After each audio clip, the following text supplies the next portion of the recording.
Hi friends, எல்லாருக்கும் வணக்கம். நம்ம சாய் யாஷ்னா வித்யாலயா சேனலில் 7th இதில் இயல் 9 பார்க்க போகிறோம். இதில் என்னென்ன பார்க்க போகிறோம் அப்படின்னா, கவிதை பேழை. இதில் மழைப்பொழிவு எழுதியவர் கண்ணதாசன், தன்னை அறிதல் சே பிருந்தா எழுதியிருக்காங்க. உரைநடையில் கண்ணியமிகு தலைவர் காயிதே மில்லத் அவரை பற்றி பார்க்க போகிறோம். அடுத்தது விரிவானம் பயணம் எழுதியவர் பாவண்ணன்.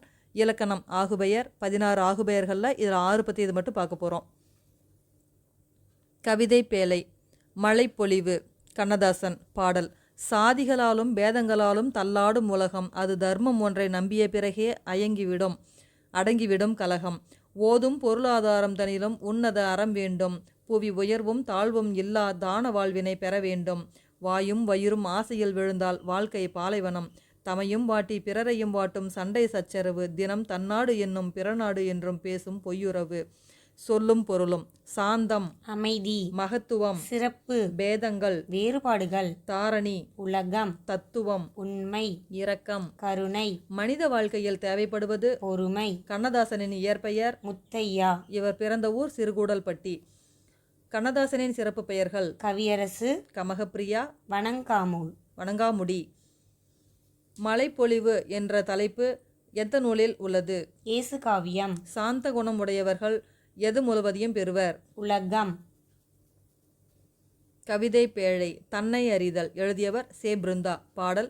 வாழ்க்கை எப்படியும் அதை வாழ பழக்கிவிட்டது. ஒரு விடியலில் குயில் குஞ்சு கூ என்று கூவியது. அன்று தான் ஒரு குயில் என்று கண்டுகொண்டது.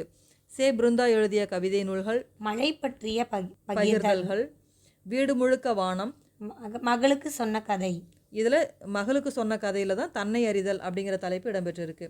கூடு கட்ட தெரியாத பறவை குயில். உரைநடை. கண்ணியமிகு தலைவர். கண்ணியமிகு எனும் அடைமொழியால் அழைக்கப்படுபவர் காயிதே மில்லத். ஒத்துழையாமை இயக்கத்தை அறிவித்து அதில் இளைஞர்கள் திரளாக கலந்து கொள்ள வேண்டும் என்று வேண்டுகோள் விடுத்தவர் காந்தியடிகள். தமது கல்வியை விட நாட்டின் விடுதலையே மேலானது என்று எண்ணி ஒத்துழையாமை இயக்கத்தில் கலந்து கொண்டவர் காயிதே மில்லத். காயிதே மில்லத் அவர்களின் சிறப்புகள்: பொது நிகழ்ச்சிகளில் கலந்து கொள்ள தொடர்வண்டி, பேருந்து போன்ற பொது ஊர்திகளையே பயன்படுத்துவார்.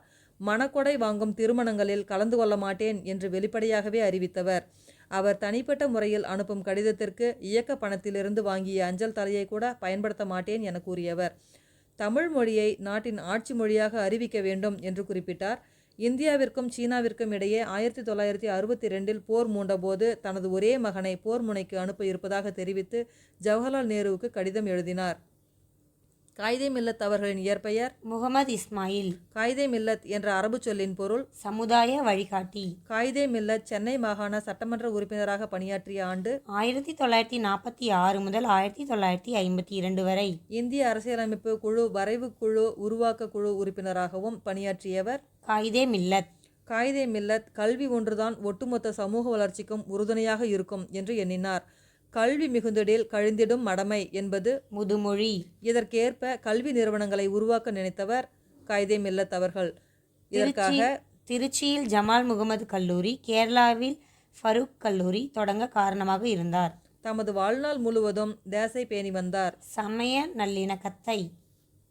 தமிழக அரசியல் வானில் கவி இருந்த காரிருளை அகற்ற வந்த ஒளிக்கதிராக காயிதே மில்லத் முகமது இஸ்மாயில் அவர்கள் திகழ்கிறார் என்று கூறியவர் அறிஞர் அண்ணா. இப்படிப்பட்ட தலைவன் கிடைப்பது அரிது, அவர் நல்ல உத்தமமான மனிதர் என்று கூறியவர் தந்தை பெரியார். காயிதே மில்லத் டேஸ் பண்பிற்கு உதாரணமாக திகழ்ந்தார். எளிமை. காயிதே மில்லத் தமிழ் மொழியை ஆட்சி மொழியாக்க வேண்டும் என்று பேசிய இடம் நாடாளுமன்றம். விரிவானம் பயணம் எழுதியவர் பாவண்ணன். பாவண்ணன் எந்தெந்த வடிவங்களில் எழுதி வருகிறார்? சிறுகதை, கவிதை, கட்டுரை. எந்த மொழியிலிருந்து பல நூல்களை தமிழில் பாவண்ணன் மொழிபெயர்த்துள்ளார்? கன்னடம்.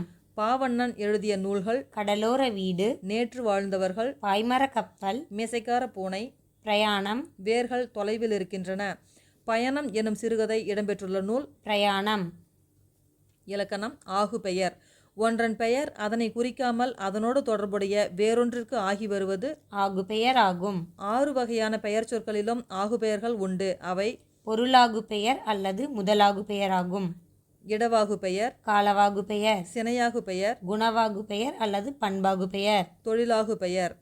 இதில் பொருளாகு பெயர் இதற்கு எடுத்துக்காட்டு மல்லிகை சூடினாள். இட ஆகு பெயர் சடுகுடு போட்டியில் தமிழ்நாடு வெற்றி பெற்றது. காலவாகு பெயர் இதற்கு எடுத்துக்காட்டு டிசம்பர் சூடினாள். சினையாகு பெயருக்கு எடுத்துக்காட்டு தலைக்கு ஒரு பழம் கொடு. பண்பாகு பெயருக்கு எடுத்துக்காட்டு இனிப்பு தின்றாள். தொழிலாகு பெயருக்கு எடுத்துக்காட்டு பொங்கல் உண்டான். இரட்டை கிளவி. இரட்டை கிளவி இரட்டிற் பிரிந்தசையா என்பது நன்னூல் நூற்பா. இதற்கு எடுத்துக்காட்டு சடசட, மடமட, மலமல, விறுவிறு, கலகல. இரட்டையாக இணைந்து வந்து பிரித்தால் பொருள் தராத சொற்கள் இரட்டை கிளவியாகும். இது வினைக்கு அடைமொழியாக குறிப்பு பொருளில் வரும். சொற்கள் இணைந்தே நிற்கும்.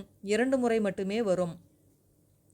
அடுக்கு தொடருக்கும் இரட்டை கிளவிக்கும் உள்ள வித்தியாசத்தை தான் இப்போ பார்த்துட்ருக்கோம். அடுக்கு தொடர் பாம்பு பாம்பு பாம்பு அப்படின்னு சொல்லி அச்சம் பொருளில் வரும். எங்கே எங்கே அப்படின்னு விரைவு பொருளில் வருது. இல்லை இல்லை அப்படின்னு சொல்லிட்டு நம்ம சினத்தில் மூலமாக சொல்கிறோம். அடுத்தது பிடி பிடி பிடி அப்படின்னு சொல்லிட்டு நம்ம விளையாட்டில் கபடியில் சொல்லும்போது சொல்லுவோம். இந்த மாதிரி அடுக்கு தொடர் எந்தெந்த பொருள்கள் காரணமாக வரும் அப்படின்னு பார்த்தோம்னா விரைவு, வெகுளி, உவகை, அச்சம், அவலம், சினம். இந்தந்த பொருள்களில் தான் அடுக்கு தொடர் வந்து வரும். சொற்களை பிரித்தால் பொருள் தரக்கூடியது அடுக்குமொழி, அடுக்கு தொடர். ஒரு சொல் 2 முதல் 4 முறை வரை வரும். சொற்கள் தனித்தனியே நிற்கும். தனியாக நின்றாலும் பொருள் தரக்கூடியது. இரட்டை கிளவி வந்து ஒன்றா இருக்கும்போது பொருள் தரும். தனித்தனியாக பிரிச்சிட்டோம் அப்படின்னு சொன்னால் பொருள் தராது. அடுத்து மதிப்பீடு. பொருளின் பெயர் அதன் உறுப்புக்கு ஆகி வருவது பொருளாகு பெயர் அல்லது முதலாகு பெயர். இந்த வேலையை முடிக்க ஒரு கை குறைகிறது அப்படின்னு சொல்கிறது சினையாகு பெயர். மழை சடசடவென பெய்தது என்பது இரட்டை கிளவி. அடுக்கு தொடரில் ஒரே சொல் எத்தனை முறை வரை அடுக்கி வரும்? 4 முறை வரை வரும். கலை சொற்கள் சமயம், ரிலிஜியன், எளிமை, சிம்பிளிசிட்டி, ஈகை, சேரிட்டி, கண்ணியம், டிக்னிட்டி, கொள்கை, டாக்ட்ரின், தத்துவம், philosophy, நேர்மை, integrity, வாய்மை, sincerity, உபதேசம், preaching, வானியல். astronomy. நன்றி.